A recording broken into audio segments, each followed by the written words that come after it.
നമസ്കാരം. ഒരു 35-40 വയസ്സിനിടയിലൊക്കെ തന്നെ നിങ്ങൾക്ക് ഇടയ്ക്കിടയ്ക്ക് കൈകാൽ തരിപ്പ്, മരവിപ്പ് എന്നുള്ള ബുദ്ധിമുട്ട്, അതുപോലെ ഇടയ്ക്ക് ഷോക്ക് അടിക്കുന്നത് പോലെ കാലിന് ഒന്നും നിലത്ത് കുത്താൻ പറ്റാത്തൊരവസ്ഥ, കാലവിടെ ഉണ്ടെന്നുള്ളൊരു തോന്നൽ പോലും ഉണ്ടാവാതിരിക്കുക, അതുപോലെ കാലിനടിയിലൊക്കെ തന്നെ ഇക്കിളി ഇടുന്നത് പോലെയുള്ള ഒരു തോന്നൽ, ഇങ്ങനെയുള്ള ബുദ്ധിമുട്ടുകളും ഇടയ്ക്കിടയ്ക്ക് വായ്പുണ്ണ പ്രശ്നങ്ങൾ, അമിതമായിട്ടുള്ള ക്ഷീണം, തളർച്ച, ഒരു വിളർച്ച അനുഭവപ്പെടുക, ഇങ്ങനെയുള്ള ബുദ്ധിമുട്ടുകളൊക്കെ നിങ്ങൾക്ക് തോന്നുന്നുണ്ടെങ്കിൽ അങ്ങനെയുള്ളവർക്ക് വേണ്ടിയിട്ടുള്ള വീഡിയോ ആണ് ഇത്.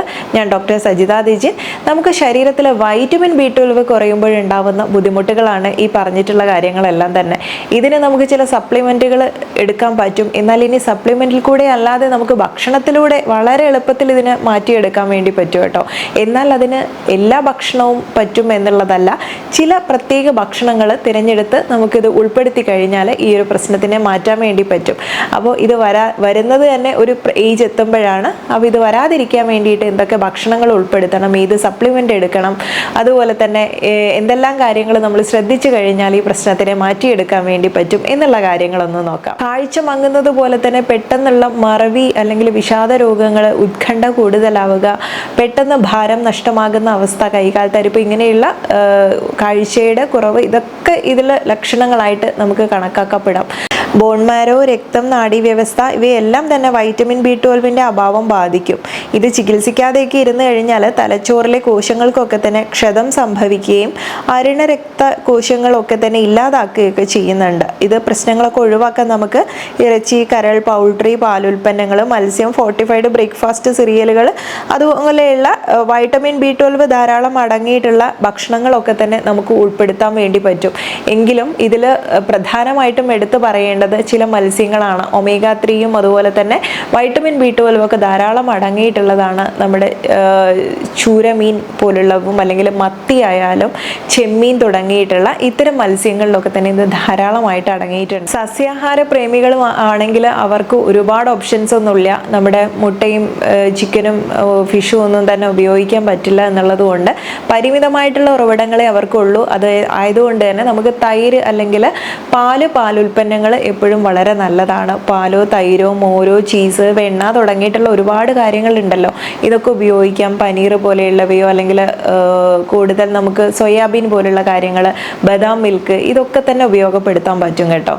ഇതിലൊക്കെ തന്നെ ധാരാളമായിട്ട് വൈറ്റമിൻ B12 അടങ്ങിയിട്ടുണ്ട്. അതുപോലെ തന്നെ മുട്ടയുടെ ഉപയോഗം, ഇത് വൈറ്റമിൻ B12 മാത്രമല്ല, കാൽസ്യം, വൈറ്റമിൻ ഡിയും വൈറ്റമിൻ സിയും വൈറ്റമിൻ B6ഉം കാൽസ്യം, പ്രോട്ടീനും ഒക്കെ അടങ്ങിയിട്ടുണ്ട്. അതുപോലെ തന്നെ ഓട്സും കോൺഫ്ലേക്സും ഒക്കെ തന്നെ ഫോർട്ടിഫൈഡ് ധാന്യങ്ങളിൽ ഉൾപ്പെടുന്ന ഒന്നുകൂടിയാണ്. ചെമ്പല്ലി പോലെയുള്ള മീനുകളും അല്ലെങ്കിൽ സാൽമൺ ഫിഷുകളും അതുപോലെ തന്നെ ബീഫും അവക്കേഡോ തുടങ്ങിയിട്ടുള്ള പഴങ്ങളും ഇതൊക്കെ തന്നെ ഇതിൽ ഉൾപ്പെടുത്താൻ പറ്റുന്നതാണ്. പിന്നെ കൂടുതൽ കഫീൻ അടങ്ങിയിട്ടുള്ള പദാർത്ഥങ്ങൾ അല്ലെങ്കിൽ നമുക്ക് സംസ്കരിച്ചിട്ടുള്ള ഭക്ഷണ പദാർത്ഥങ്ങൾ അല്ലെങ്കിൽ ടിൻഡായിട്ടുള്ള ഫുഡുകൾ, ഫാസ്റ്റ് ഫുഡുകൾ, ഇങ്ങനെയുള്ള കാര്യങ്ങളും ഒക്കെ തന്നെ, അതുപോലെ മദ്യത്തിൻ്റെ ഉപയോഗം, ഇതൊക്കെ തന്നെ കുറയ്ക്കുന്നതാണ് എപ്പോഴും ഈ ഒരു വൈറ്റമിൻ B12 ആഗിരണം ഇത് കുറയ്ക്കാനാണ് സഹായിക്കുന്നത്. അതുകൊണ്ട് ഇതൊക്കെ തന്നെ കഴിയുന്നതും വളരെ കുറച്ച് കൊണ്ടുവരുന്നത് ഈ ഒരു കാര്യത്തിൽ നല്ലതാണ്. മനുഷ്യ ശരീരത്തിന് വളരെ അത്യാവശ്യമായിട്ടുള്ള ഒരു വൈറ്റമിൻ തന്നെയാണ് കേട്ടോ വൈറ്റമിൻ B12 എന്നുള്ളത്. ഇത് നമ്മുടെ ഈ ചുവന്ന രക്താണുക്കൾ, അതുപോലെ ന്യൂറോണ്, DNA ഇവയൊക്കെ തന്നെ ഉൽപ്പാദിപ്പിക്കുന്നതിന് വേണ്ടിയിട്ടായാലും മറ്റുള്ള ആരോഗ്യ പ്രവർത്തനങ്ങൾക്ക് വേണ്ടിയിട്ടായാലും ഒക്കെ വളരെയധികം സഹായകരമായിട്ടുള്ള ഒന്നാണ് ഈ ഒരു വൈറ്റമിൻ B12 എന്നുള്ളത്. അതുപോലെ തന്നെ നമ്മുടെ നാഡീകോശങ്ങളുടെയും രക്തകോശങ്ങളുടെയും ഒക്കെ തന്നെ ആരോഗ്യത്തോടെയുള്ള പ്രവർത്തനങ്ങൾക്കും വളരെയധികം ഇത് ഹെൽപ്പ് ചെയ്യുന്നുണ്ട്. പിന്നെ ഇത് സ്വയമായിട്ട് നമ്മുടെ ശരീരത്തിന് ഉൽപ്പാദിപ്പിക്കാൻ സാധിക്കാത്തതിനാൽ ഇത് മറ്റുള്ള ആഹാരങ്ങളിൽ നിന്നും ഇതുപോലെ മേൽ പറഞ്ഞിട്ടുള്ള ആഹാരപാനീയങ്ങളിൽ നിന്നും ഒക്കെ തന്നെ നമുക്ക് ലഭിക്കുകയുള്ളൂ എന്നുള്ളതാണ്. ഇതൊരു പ്രായം എത്തുന്നതിനനുസരിച്ച് ഈ ഒരു വൈറ്റമിൻ B12 ആഗിരണ ശക്തി വളരെ കുറഞ്ഞു വരുന്നുണ്ട്. അതുകൊണ്ട് തന്നെ പ്രായം ചെല്ലുന്നതിനനുസരിച്ച് നമുക്കിതിൻ്റെ ഡെഫിഷ്യൻസി ഉണ്ടാവുകയും അതുവഴി പലവിധ ആരോഗ്യ പ്രശ്നങ്ങളിലേക്ക് നയിക്കുകയും ചെയ്യുന്നുണ്ട്. പേശിവേദനയും അസ്വസ്ഥതയും, അതുകൊണ്ട് തന്നെയാണ് നമുക്ക് ഇടയ്ക്കിടയ്ക്ക് ക്ഷീണം വരുന്നതും അധികം ജോലികളൊന്നും ചെയ്യാൻ പറ്റാതെ പെട്ടെന്ന് ഒരു ഭാഗത്ത് ഇരിക്കണം എന്നുള്ള തോന്നലൊക്കെ വരുന്നത്. വിളർച്ച പോലുള്ള പ്രശ്നങ്ങളും ഒക്കെ തന്നെ ഇതിൻ്റെ ഭാഗമായിട്ട് ഉണ്ടാവാറുണ്ട്. പേശിവേദന മാത്രമല്ല, ഈ പറഞ്ഞതുപോലെ ചുവന്ന രക്താണുക്കളുടെ കുറവ് വരുന്ന സമയത്ത് നമുക്ക് ഓക്സിജൻ സപ്ലൈ ശരിയായിട്ട് നടക്കില്ല, എല്ലാ അവയവങ്ങളിലേക്കും ഒന്നും എത്തില്ല എന്നുള്ളത് കൊണ്ട് തന്നെ ആ ഒരു കിതപ്പവും ക്ഷീണവും ഒക്കെ തന്നെ എപ്പോഴും അനുഭവപ്പെടും. ഇത് ഒരു ഫിസിക്കൽ ബുദ്ധിമുട്ട് ബുദ്ധിമുട്ട് മാത്രമല്ല, ഇത് മെൻ്റൽ ഹെൽത്തിനെ കൂടെ ബാധിക്കാറുണ്ട്. കൂടുതൽ കൺഫ്യൂഷൻ തോന്നുന്ന ഒരവസ്ഥ, കൂടുതൽ ചിന്തിച്ചിരിക്കുന്ന ഉത്കണ്ഠയുള്ള ഒരവസ്ഥ ഉണ്ടാവാറുണ്ട്. പെട്ടെന്നൊരു മുൻപുള്ള അത്ര തന്നെയുള്ള ഒരു മെമ്മറി നിങ്ങൾക്ക് നഷ്ടപ്പെടുന്നത് പോലെ, അല്ലെങ്കിൽ ഒരു സാധനം വെച്ചെടുത്ത് അത് ഓർമ്മയുണ്ടാവില്ല. ഇതുപോലുള്ള ബുദ്ധിമുട്ടുകളൊക്കെ വളരെ പെട്ടെന്നാണ് വരുന്നത്. അപ്പോൾ അതുപോലുള്ള കാര്യങ്ങളൊക്കെ ഉണ്ടെങ്കിൽ നിശേഷം നമുക്കത് മനസ്സിലാക്കാൻ പറ്റും. ഈ ഒരു കാരണം കൊണ്ടാണ്, ഈ ഒരു വൈറ്റമിനാണ് എൻ്റെ ശരീരത്തിൽ കുറവ് എന്നുള്ളത് ചെക്ക് ചെയ്ത് നോക്കിക്കഴിഞ്ഞാൽ നമുക്ക് ഈ ഒരു വൈറ്റമിൻ B12 സപ്ലിമെൻറ്റുകളായിട്ട് എടുക്കാം. അതല്ലെങ്കിൽ അതിനെ നിലനിർത്തി കൊണ്ടുപോകണമെന്നുണ്ടെങ്കിൽ മേൽ പറഞ്ഞ രീതിയിലുള്ള ആഹാരങ്ങളും ഒക്കെ തന്നെ ഉൾപ്പെടുത്തുന്നത് നല്ലതാണ്. ഒഴിവാക്കേണ്ട കാര്യങ്ങളും ശ്രദ്ധിക്കുന്നത് നല്ലതാണ്. ചുവന്ന രക്താണുക്കളുടെ ഒക്കെ തന്നെ രൂപീകരണത്തിന് വൈറ്റമിൻ B12 ആവശ്യമാണെന്ന് ഞാൻ പറഞ്ഞതുപോലെ തന്നെ അതിൻ്റെ കുറവ് ആരോഗ്യകരമായിട്ടുള്ള ചുവന്ന രക്താണുക്കളുടെ അഭാവത്തിലേക്ക് നയിക്കുന്നത് കൊണ്ടും മതിയായ അളവിൽ ഇതില്ലെങ്കിൽ ടിഷ്യൂകൾക്കും അവയവങ്ങൾക്കും ഒക്കെ തന്നെ ആവശ്യമായിട്ടുള്ള ഓക്സിജൻ ലഭിക്കില്ല എന്നുള്ളത് കൊണ്ട് നമുക്ക് വളരെയധികം ബുദ്ധിമുട്ട് അനുഭവപ്പെടും. അതിൻ്റെ ഭാഗമായിട്ടാണ് കയ്യിലും കാലിൽ നിന്നും ശരിയായിട്ടുള്ള രക്തയോട്ടം നടക്കാതെ വരുന്നു എന്നുള്ളത് കൊണ്ട് തന്നെയാണ് നിങ്ങൾക്ക് ഇതുപോലുള്ള തരിപ്പും മരവിപ്പും ഒക്കെ തന്നെ അനുഭവപ്പെടുന്നത്. നമ്മൾ ശ്രദ്ധിച്ചിട്ടില്ലേ, നമ്മൾ അധികം അനങ്ങാതെ ഒരു ഭാഗത്ത് തന്നെ ഇരുന്ന ഒരു കാര്യം ചെയ്യുന്ന സമയത്ത് കാലുകളും കൈകളൊക്കെ മരച്ചു പോകുന്നതും, ഫോൺ അധിക സമയം കയ്യിൽ പിടിക്കുന്ന സമയത്തൊക്കെ തന്നെ പിന്നെ ഒരു ഷോക്ക് അടിക്കുന്നത് പോലെ തോന്നുക, കയ്യിൽ ആകെക്കാട് ഒരു പെരുപെരുപ്പ് അനുഭവപ്പെടുക, എല്ലാ ബുദ്ധിമുട്ടുകൾ തോന്നാറില്ലേ?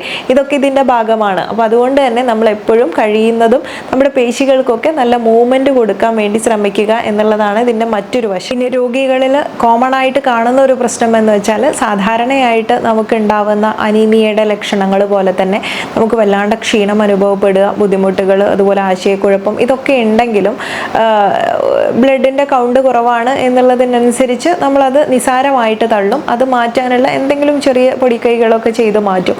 പക്ഷേ ഇതിൻ്റെ പ്രധാന കാരണം എന്താണ്, അല്ലെങ്കിൽ മൂലകാരണം എന്താണ് എന്നുള്ളത് അപ്പോഴും കണ്ടുപിടിക്കാറില്ല. അങ്ങനെ വരുന്ന സമയത്ത് അതിൻ്റെ ഒരു കാരണം ഒന്നുകിൽ ഈ വൈറ്റമിൻ B12 അല്ലെങ്കിൽ വൈറ്റമിൻ D ഒക്കെ തന്നെ ആവാറുണ്ട്.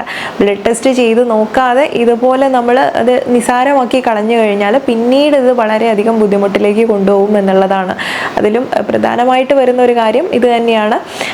നമുക്ക് ശരീരത്തിൽ നെർവിൻ്റെ ക്ഷതം സംഭവിക്കുക, അല്ലെങ്കിൽ നെർവിൻ്റെ ക്ഷീണം കാരണമൊക്കെ തന്നെ വളരെയധികം ശരീരത്തിൽ വേദന അനുഭവപ്പെടും. ഇതുപോലുള്ള തരിപ്പും മരവിപ്പൊക്കെ ചെറിയ രീതിയിലെങ്കിലും അനുഭവപ്പെടാറുണ്ട്. അത് നിസ്സാരമാക്കി കളയരുത്.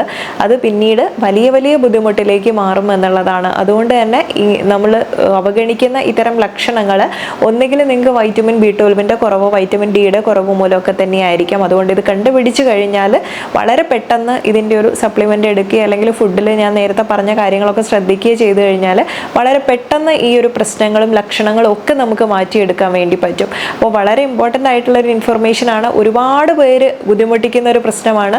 നിങ്ങളിത് കേൾക്കുന്നവരിൽ ഭൂരിഭാഗം പേർക്കും ഇത്തരം ലക്ഷണങ്ങൾ ഉണ്ടായിട്ടും ഉണ്ടാവും. അപ്പോൾ അങ്ങനെയുള്ളവർ ഇത് കണ്ടു കഴിഞ്ഞാൽ മറ്റുള്ളവർക്കും കൂടെ ഒന്ന് ഉപകാരപ്പെടുന്ന രീതിയിൽ ഷെയർ ചെയ്യാൻ ശ്രമിക്കണം. നെക്സ്റ്റ് ഒരു വീഡിയോയിൽ നമുക്ക് നല്ലൊരു വിഷയവുമായി വീണ്ടും കണ്ടുമുട്ടാം. നന്ദി.